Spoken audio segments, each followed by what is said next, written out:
अभिवादन स्वीकार करें। मैं उदय पठानिया। आज मैं बात करने जा रहा हूं एक ऐसे पब्लिक इशू के साथ जो कि इन दिनों कम से कम लोअर हिमाचल के लिए जी का जंजाल बना हुआ है। मसला है मेडिकल कॉलेज टांडा का। इससे पहले कि मैं मुद्दे पे आऊं तो मैं थोड़ी सी एक भूमिका आपको बताना चाहता हूं। जब ये टांडा मेडिकल कॉलेज बन रहा था तो उस दौर में सरकार थी स्वर्गीय वीरभद्र सिंह जी की। वो मुख्यमंत्री थे और अपनी आदत के मुताबिक वीरभद्र सिंह टांडा मेडिकल कॉलेज को जो निर्माण कार्य चला हुआ था उसकी इंस्पेक्शन के लिए पहुंचे हुए थे। और एक जर्नलिस्ट होने के नाते मैं भी उनके साथ चल रहा था।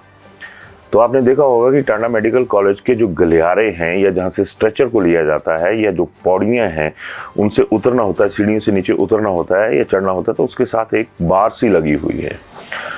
तो वीरभद्र सिंह जो उसके ऊपर एक मोटी सी पाइप थी उसके ऊपर हाथ फिराते हुए चल रहे थे। अचानक उनकी नजर गई कि ऊपर तो मोटी पाइप लगी हुई है लेकिन उसके नीचे पत्ती लगाई हुई है। वीरभद्र सिंह अचानक से रुक गए और अधिकारियों को तलब किया। सीधा सवाल किया कि भैया ये बताइए कि जो बड़ा आदमी है उसके हाथ तो सेफ हैं, लेकिन मान लीजिए उसके साथ कोई बच्चा चल रहा है। बच्चों को आदत होती है कि वो रेलिंग को पकड़ लेते हैं। तो सीधा सवाल किया कि बच्चा अगर इस पत्ती वाली रेलिंग को पकड़ेगा तो जाहिर सी बात है उसका हाथ कटेगा या वो जख्मी होगा। वीरभद्र सिंह के तेवर सारी दुनिया जानती थी। उन्होंने तभी कहा कि ये जो आपने पत्ती लगाई है इसको उखाड़िए और यहाँ पर भी मोटी पाइप लगाइए ताकि अगर बच्चा भी उस पाइप पर हाथ रख कर सीढ़ी चढ़ता है या फिर उतरता है तो उसके हाथ में चोट ना आए। वैसा हुआ। सब पाइप जो पत्ती लगाई हुई थी, पत्ती हटाकर वहाँ पे मोटी पाइप लगाई गई ताकि बच्चों के हाथ जख्मी ना हो। लेकिन इस वक्त आलम ये है टांडा मेडिकल कॉलेज का कि पूरा जो मेडिकल कॉलेज है वो ही जख्मी हो चुका है। और जख्मी भी इस तरह से हुआ है कि आम आदमी को यहाँ राहत की बजाय आफत मिल रही है। आफत की वजह है वो आयुष्मान कार्ड और हिम केयर कार्ड, इन दोनों का काम तमाम मेडिकल कॉलेज टांडा में हो चुका है। अभी तक कागजों में जो हमारी सूचना है, क्योंकि आज मैं खुद टांडा मेडिकल कॉलेज गया था, वहाँ पे बहुत सारे ऐसे लोग मिले जो कि इस व्यवस्था से तंग थे कि हमारे ना तो हिम केयर कार्ड चल रहे हैं ना दूसरा जो आयुष्मान कार्ड है उसका हमें कोई फ़ायदा मिल रहा है। उस वक्त प्रोफेशनल कैमरामैन हमारे साथ नहीं थे तो हम उस जो दर्द था उसको हम कैमरे में नहीं कैद कर पाए। लेकिन दर्द की सुनामी ऐसी है कि जो टांडा मेडिकल कॉलेज है अब राहत की बजाय लोगों के लिए आफत का सबब बनता जा रहा है। टांडा मेडिकल कॉलेज की जो अफसरशाही है उनसे भी मैंने बात करने की कोशिश करी। सबसे पहले मैं गया टांडा मेडिकल कॉलेज के जो एमएस हैं उनके पास। हल्की सी दुआ सलाम के बाद मैंने डॉक्टर साहब से पूछा कि ये बताइए कि आपके यहाँ पे जो आयुष्मान या हिम केयर कार्ड हैं वो क्यों नहीं चल रहे हैं, लोगों को वो सेवाएं क्यों नहीं मिल रही हैं जिनका दावा सरकारें करती हैं। आपको मालूम है आगे से क्या जवाब मिला? डॉक्टर साहब ने कहा कि मैं इसके बारे में कुछ नहीं कह सकता, ना मैं कुछ बता सकता हूं। मेरा अगला सवाल था कि चलिए नहीं बता सकते, इतना तो आपको शायद पता होगा कि आपकी जो ये व्यवस्था चरमराई है इसकी वजह ये बताई जा रही है कि जो आपके सप्लायर्स हैं जो कि तमाम महंगे इंजेक्शंस या फिर जो इम्प्लांट्स हैं चाहे ऑर्थो में लगते हैं या किसी और इसमें यूज़ होते हैं वो अवेलेबल नहीं हो पा रहे। तो आगे से जवाब मिला मेरे को कुछ नहीं पता। फिर मैंने कहा कि चलिए इतना बता दीजिए कि जो आपकी पेमेंट्स हैं जो कि इन सप्लायर्स को जानी है वो आंकड़ा कितना है। फिर वही जवाब मिला मुझे नहीं पता। फिर आगे से ये कहा गया कि इसमें जो डीलिंग हैंड हैं आप उनसे बात करिए। बाय चांस जो डीलिंग हैंड थे वो भी एमएस ऑफिस में पहुंच गए। मैंने भी उनसे यही सवाल किया कि भाई साहब ये तो बताइए कि आखिर कितनी देनदारी जो है वो यहाँ पर आपको देने के लिए बची है सप्लायर्स के लिए। उन्होंने भी कहा जी देख के बताना पड़ेगा।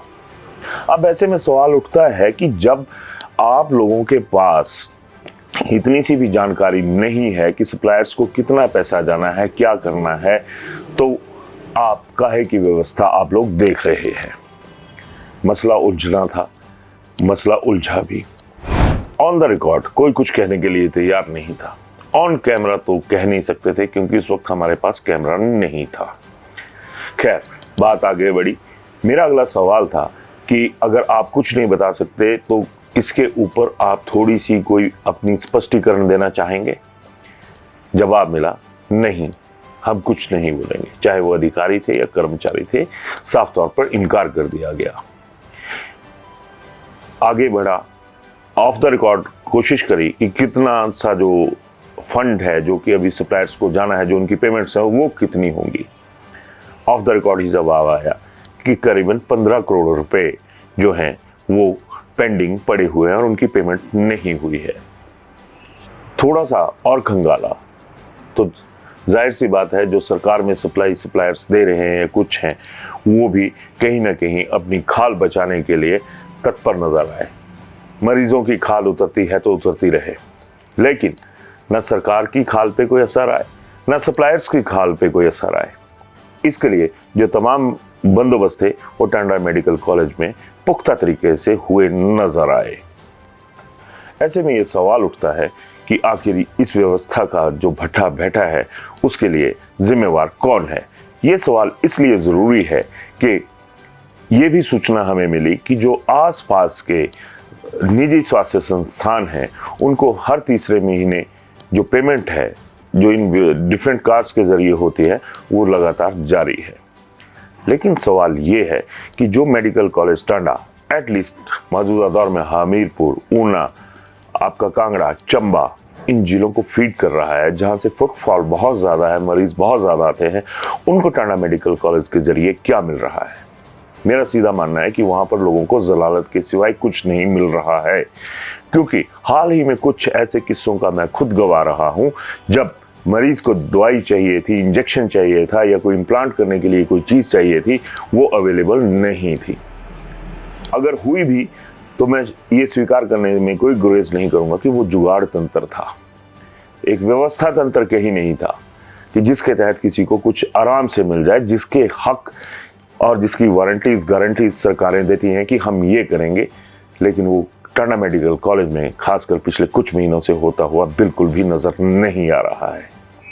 हालांकि एक सप्लायर से जब मेरी बात हुई तो उन्होंने इतना जरूर माना कि हमें 3 दिन पहले 1 करोड़ रुपए की जो पेमेंट है वो हमारे खातों में आई है।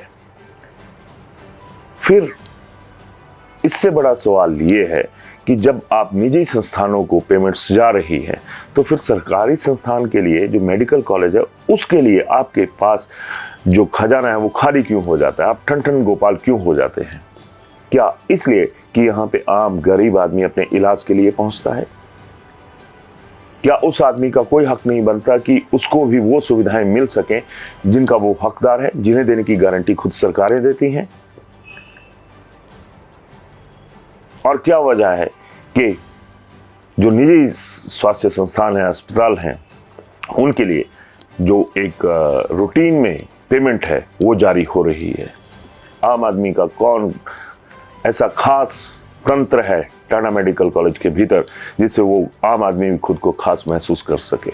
नहीं, ऐसा कोई तंत्र आज की डेट में मेडिकल कॉलेज टांडा के भीतर नजर नहीं आ रहा। एक व्यवस्था है सरकार द्वारा मान्यता प्राप्त, सरकार द्वारा सत्यापित, तो टांडा का जो हाल है और जिसमें मरीजों को इस तरह से धक्के खाने पड़ रहे हैं, उसमें अगर मैं ये कहूं कि टांडा के भीतर सरकार द्वारा सत्यापित प्रताड़ित भिखारियों की जमात घूमती है तो कोई गलत नहीं होगा। जब आम आदमी के हक का पैसा, जिस तरह की गारंटियां सरकार देती है, वो ही अगर टांडा मेडिकल कॉलेज में उपलब्ध नहीं है तो फिर बाकी की तो बात ही क्या करनी। बड़ी हैरानी की बात है। अगर आप किसी निजी अस्पताल में जाएंगे, वहाँ पे अगर आपको ये एक बोर्ड ज़रूर देखने को मिला होगा कि जो सरकार के द्वारा तमाम दी हुई सुविधाएं हैं उनका जिक्र करके एक बोर्ड लगा होता है कि हिम केयर कार्ड या फिर जो आयुष्मान कार्ड है उसके तहत किसी को कोई पेमेंट ना दी जाए। तो सरकार, मेरा आपसे सवाल है, कांगड़ा में तो आपका ही भट्टा बैठा हुआ है। कांगड़ा में तो आपके द्वारा दी गई हुई गारंटियों की कोई सूचना नहीं है। पूरे टांडा मेडिकल कॉलेज के अंदर आपको कहीं ये बोर्ड नहीं मिलेगा जिस पर ये लिखा हो कि अगर आप हिम कार्ड या फिर आयुष्मान के तहत रजिस्टर्ड हैं तो आपको पैसा देने की कोई ज़रूरत नहीं है। कार्ड अभी तक आपने किसी के बंद नहीं किए। जो थोड़ा सा ऊंट के मुंह में जीरे के बराबर अगर आप पेमेंट कर देते हैं तो वो व्यवस्था कागजों में जारी रखी हुई है, लेकिन हकीकत में आम आदमी को क्या मिल रहा है? अगर आपकी जो चुनिंदा सरकार को पल पल की जानकारी देने वाली जो एजेंसीज हैं, जो खुफिया एजेंसीज हैं, कभी उनको यहाँ भी धकेलिए, उनसे इनपुट लीजिए सरकार कि हमारा बनाया हुआ जो सिस्टम है वो आखिर काम कर रहा है या नहीं कर रहा है। आपका खुफिया तंत्र हर जगह पिटा हुआ साबित हो रहा है। या तो आप लोग इस खुफिया तंत्र से काम नहीं लेते कि जो आपको जो ग्राउंड की जो रियलिटी है उसके बारे में वाकिफ करवाए। ना वाकिफ माहौल जो है वो बना हुआ है, ना व्यवस्था आम आदमी की वाकिफ बन रही है, ना जो अधिकारी हैं वो इसके लिए वाकिफ हो रहे हैं। टांडा में मैंने जिस तरह से जिक्र कर रहा था कि ऐसा कोई बोर्ड आपको नहीं मिलेगा कि यहाँ पर आपको ये सुविधाएं जो हैं वो निःशुल्क मिलेंगी, इसके लिए कोई पेमेंट ना करें। लेकिन हैरानी की बात है, हैरानी की नहीं कहूँगा, मैं शर्म की बात कहूँगा कि वहाँ पे ये जहाँ पे गायनी वार्ड है, जहाँ पे प्रसव होते हैं, वहाँ पे एक बोर्ड जरूर देखने को मिल जाता है कि किसी भी प्रसव के बाद आप जो वहां पे दाई माँ होती हैं उनको एक भी पैसा ना दें। धन्य हो सरकार आप। अगर कोई खुशी से देना चाहे तो उसके लिए डायरेक्शंस हैं कि आप कुछ मत दीजिए, मांगे तो रिपोर्ट कीजिए। आपके इस सिस्टम की रिपोर्ट कोई कहां पे करे कि जो आपने गारंटीज दी हैं उनके ऊपर कोई अमल नहीं हो रहा, वो गारंटीज का जो लाभ है वो आम आदमी नहीं उठा पा रहा है। बोर्ड की सियासत करना, फ्लैक्स की सियासत करना, फ्लैक्स लगाने पे ही करोड़ों रुपए फूकना आप लोगों की आदत है, लेकिन आम आदमी के लिए चंद पैसों का इस्तेमाल भी आप लोग नहीं होने देते। जो आपकी, खैर जेब तो आपकी नहीं है, वो आम आदमी के टैक्स का पैसा है, लेकिन आम आदमी का पैसा ही अगर आम आदमी के काम नहीं आएगा तो फिर व्यवस्था किस मुंह से आम आदमी को अपनी शक्ल दिखाएगी? राइट टू इंफॉर्मेशन यानी आरटीआई, इसका भरोसा, इसका ढिढोरा हर सरकार पीटती है, लोगों के कानों को बहरा कर देती है कि आप अपने हक की अगर कोई जानकारी नहीं दे रहा है तो आप उसको सूचना के अधिकार के तहत मांगिए। सूचना के अधिकार के तहत आपके टाइम फिक्स हैं, उसके लिए एक लंबी प्रक्रिया है। क्या एक मरीज के लिए आरटीआई का हथियार बहुत ज़्यादा ज़रूरी है, या फिर उसको अपनी बीमारी से लड़ने के लिए जो हथियार है, जो आयुष्मान है या हिम केयर है, उसकी ज़रूरत है? आज भी कई लोग टांडा में आपको ऐसे मिल जाएंगे, हर वार्ड में मिल जाएंगे, जहां पर उन लोगों को ये सुविधाएं नहीं मिल रही हैं। सरकार ही नहीं मिल रही, व्यवस्था ही नहीं मिल रही, सिस्टम ही नहीं मिल रहा। ये भी मैं मानता हूं कि सरकार को हर जगह गुनाहगार नहीं माना जा सकता, क्योंकि सरकार ने एक सिस्टम के तहत डिफरेंट ऑफिसर्स, एम्प्लॉइज की नियुक्तियां की हुई हैं, लेकिन ये लोग हैं कहां पे? जो भी सवाल आप इनसे पूछिएगा तो जवाब मिलेगा नहीं, हम नहीं बता सकते, हमें नहीं पता। अरे भले मानुसो, अगर आपको ये पता नहीं है कि आखिर आपके नीचे जो झोल हो रहा है उसके लिए गुनाहगार कौन है, अब क्या ये भी आरटीआई से पूछना पड़ेगा कि जो निजी संस्थान हैं उनको इन कार्ड्स के एवज में क्वार्टरली कितना पैसा दिया गया और सरकारी संस्थानों को कितना पैसा दिया गया? सवाल बहुत है, बवाल बहुत है, लेकिन वजह फिर वही है कि आम आदमी किसी को नजर नहीं आता, आम आदमी का दर्द किसी को नजर नहीं आता, क्योंकि जो खास लोगों की जमात है उसे खास प्रबंध ही नजर आते हैं, बशर्ते वो इन लोगों के लिए अपने लिए बने हो। आम आदमी की जिंदगी में आग लगे, बाढ़ आए, कोई फर्क नहीं पड़ता। वैसे भी ये सवाल इसलिए बहुत ज्यादा अहम हो जाता है कि टांडा में कोई मस्ती करने नहीं जाता, कोई पिकनिक मनाने नहीं जाता, और कोई भी जो महंगा सामान है वही उसी कार्ड की जो एक लिमिटेड सी गारंटी है 2.5-3 लाख रुपए की, उसके ऊपर में वो कवर होता है। जब आप दुख के वक्त में आम आदमी के काम नहीं आएंगे, ये जो सिस्टम है वो आम आदमी के काम नहीं आएगा, तो फिर क्या ये लोग अपने कामों के लिए बिठाए गए हैं? विद सैलरी, एक मोटे पैकेज के साथ। कहने को ही है कि पब्लिक सर्वेंट है, पर हकीकत ये है कि पब्लिक इन लोगों की सर्वेंट है। बुरी लगेगी बात, चुभेगी बात, चुभे, कोई फर्क नहीं पड़ता, क्योंकि बात वही आ गई कि जब आपकी इलाज करने वाली व्यवस्था ही बीमार है, उसमें ही अलग अलग तरह के वायरस घुसे हुए हैं, तो इलाज की उम्मीद किससे की जाए? टांडा में उम्मीदें भी खत्म होती जा रही हैं, टांडा में जेब भी खाली होती जा रही है।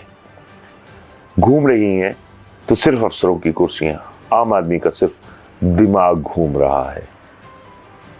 धन्यवाद।